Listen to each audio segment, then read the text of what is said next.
नहमदुहु व नुसल्ली व नुसल्लिमु अला रसूलिल करीम अम्मा बादु फ़ाऊज़ु बिल्लाहि मिनश्शैतानिर रजीम बिस्मिल्लाहिर रहमानिर रहीम।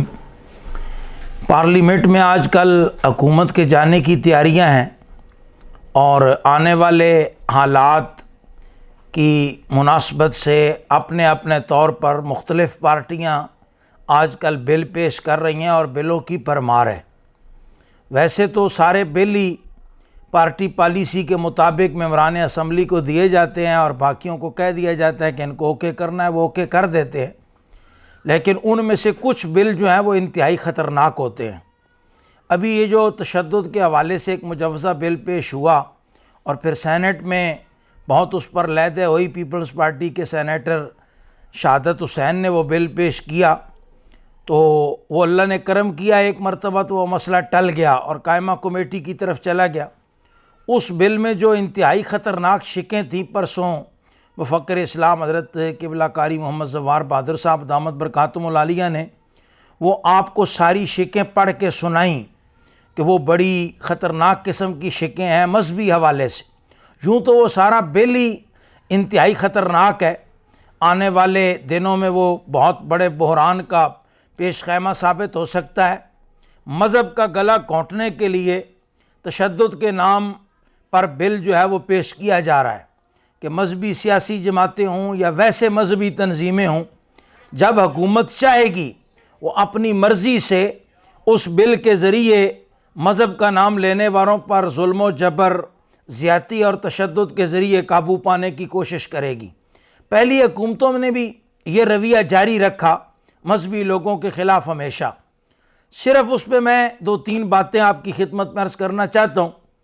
पहले तो बहुत संजीदा सवाल उस बिल पे ये है कि अगर कोई आदमी MNAs के बनाए हुए कानून को तोड़ेगा, कोई जमात, कोई शख्स, कोई तंजीम, तो वो तंजीम भी तालील हो जाएगी, उस शख्स का जो है वो ज़ाती हैसियत ख़त्म हो जाएगी और उस पर 50 लाख जुर्माना किया जाएगा। और अगर खुदा न खास्ता कोई बंदा इमामुल अंबिया सल्लल्लाहु ताला अलैहि वसल्लम की या किसी दूसरे मुक़द्दस पैगंबर की, जलीलुल कदर नबी की तौहीन करता है तो उसको सज़ा जो है वो 3 साल सुनाई जाएगी और 20 लाख तक जुर्माना, ज़्यादा से ज़्यादा, कम अज़ कम 5 लाख जुर्माना। तो बहुत संजीदा सवाल है कि क्या पार्लियामेंट और MNA जो ज़ाती हैसियत में बिल बनाते हैं, क्या नबियों से ज़्यादा उनकी इज़्ज़त है कि पार्लियामेंट का बिल तोड़े तो 50 लाख जुर्माना, जायदाद ज़ब्त, ATM कार्ड ज़ब्त, फ़लाँ ज़ब्त, उसकी ज़ाती शनाख्त ख़त्म, पासपोर्ट ज़ब्त, ID कार्ड ज़ब्त, और नबी की माअज़ल्लाह तौहीन करे तो 3 साल के बाद बाहर आ जाए और फिर यह है कि उसमें ज़मानत भी मिल सकती है। तो क्या एक MNA, एक सियासतदान की हैसियत माअज़ल्लाह अब ये बताने की कोशिश की जा रही है कि वो मुक़द्दसात इस्लाम से भी ज़्यादा अहम है? एक तो उस बिल पर यह बहुत संजीदा सवाल है और अरबाब इक़्तिदार को इस पर सोचना चाहिए। उस बिल को, MNAs को, सेनेटर्स को, पार्लियामेंटेरियंस को वो बिल पढ़ना चाहिए। और दूसरी बात कि जब इमामुल अंबिया सल्लल्लाहु ताला अलैहि वसल्लम के साथ पहले ख़ातमुन नबिय्यीन का लफ्ज़ लिख दिया गया, फिर इंग्लिश में तर्जमा करते हुए हॉली प्रॉफिट्स जमा का सीगा क्यों बोला गया? ये इंतहाई ख़तरनाक साजिश है। बाद में फिर सारे MNAs अपनी सफाइयाँ देते हैं। पीछे ख़त्म नबूवत वाले मामले में भी ज़ाहिद हामिद साहब वज़ीर कानून थे, उनका इस्तीफ़ा भी मंजूर किया गया, लेकिन वो आखिर वक्त तक सफाइयाँ देते रहे कि मुझे तो पता ही नहीं, कमेटी ने बिल दिया। तो ये बहुत संजीदा सवाल है इमामुल अंबिया सल्लल्लाहु ताला अलैहि वसल्लम के हवाले से। तीसरा उस बिल पर जो बहुत बड़ा क्वेश्चन है वो ये है कि जब 295C अलग से तौहीन रिसालत सल्लल्लाहु ताला अलैहि वसल्लम के जुर्म का अलग से पूरा पैराग्राफ कानून मौजूद है और उसमें सुप्रीम कोर्ट, पार्लियामेंट, इस्लामी नज़रियाती कौंसल, सदर पाकिस्तान, ये सारे इन्वॉल्व हुए। सुप्रीम कोर्ट ने मुकदमा इस्लामी नज़रियाती कौंसल को भेजा, इस्लामी नज़रियाती कौंसल ने पहले पार्लियामेंट में वो बिल पेश हुआ, पास हुआ, सुप्रीम कोर्ट में गया, फिर सुप्रीम कोर्ट से इस्लामी नज़रियाती कौंसल में गया, फिर उसकी जो सज़ाएँ मुकर्रर हुई उन पर बाकायदा शरई हवाले से, पार्लिमानी हवाले से पूरी लहदे होके फिर सदर पाकिस्तान तक गया, फिर वो बिल मंजूर हुआ।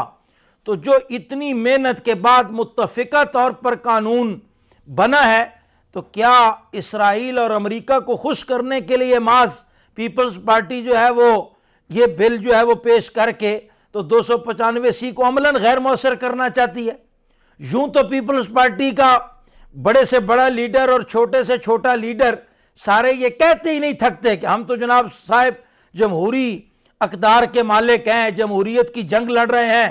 تو یہ کیسی جمہوریت ہے کہ آپ لوگوں کا گلا دبا دینا چاہتے ہیں، ان کو بولنے کا حق بھی نہیں دینا چاہتے؟ بتائیں کس ملک میں یہ جمہوریت ہے کہ جہاں لوگوں کو بولنے کا حق بھی نہ ہو؟ ایک طرف آپ دعوے دار ہیں کہ ذوالفقار علی بھٹو نے ختم نبوت کا قانون پاس کروایا، ٹھیک ہے، بحیثیت وزیر اعظم ذوالفقار علی بھٹو نے ختم نبوت کا قانون پاس کروایا، لیکن اب پیپلز پارٹی کا رویہ کیا ہے؟ بلاول بھٹو کو آپ سہانے خواب دکھا رہے ہیں، یا کوئی بلاول بھٹو کو یہ خواب دکھا رہا ہے کہ تم آنے والے وزیر اعظم ہو، لیکن وزارت عظمیٰ مل جانے کے بعد کیا یہ سمجھتی ہے شہری رحمان، کیا یہ لوگ سمجھتے ہیں بلاول بھٹو کے ارد گرد بیٹھنے والے کہ وہ 295C ختم کر دیں گے؟ کیا وہ یہ سمجھتے ہیں کہ مذہبی طبقہ بالکل خاموش رہے گا؟ ختم نبوت کی تاریخیں گواہ ہیں، جو ملک کا متفقہ 1973 کا آئین ہے، جس کا کارنامہ اور کریڈٹ بھی پیپلز پارٹی لیتی ہے، اس متفقہ آئین کو چھیڑنے سے پیپلز پارٹی باز رہے، وگرنہ اس کے نتائج جو ہے وہ انتہائی خطرناک ثابت ہو سکتے ہیں۔ اور پیچھے جو بیرونی دباؤ ہے، جو IMF کی شرائط میں یہ باتیں مانی جاتی ہیں، قوم کے سامنے اس بات کی وضاحت کرنی چاہیے کہ آخر IMF ہر مرتبہ قرض دیتے وقت مشکل اور غیر ملکی دشمن ایجنڈا ہی کیوں ہمارے ممبران اسمبلی کے سامنے جو ہے وہ پیش کرتا ہے؟ IMF کی ڈوریں کون ہلا رہا ہے؟ IMF کو کون یہ پرپوز کرتا ہے؟ کیا وہی کہ جو پاکستان میں لبرلزم کے دعوے دار یہاں اپنے حقوق کا رونا روتے ہیں؟ کہیں ایسا تو نہیں کہ ان کی لکھی ہوئی شکیں اور ان کی لکھی ہوئی درخواستیں جو ہے وہ IMF ہمارے ممبران پارلیمنٹ کو سنا دیتا ہے؟ اس حوالے سے پارلیمنٹیرینز کو غور کرنا چاہیے اور اس بل کی ہر سطح پہ مذمت ہونی چاہیے۔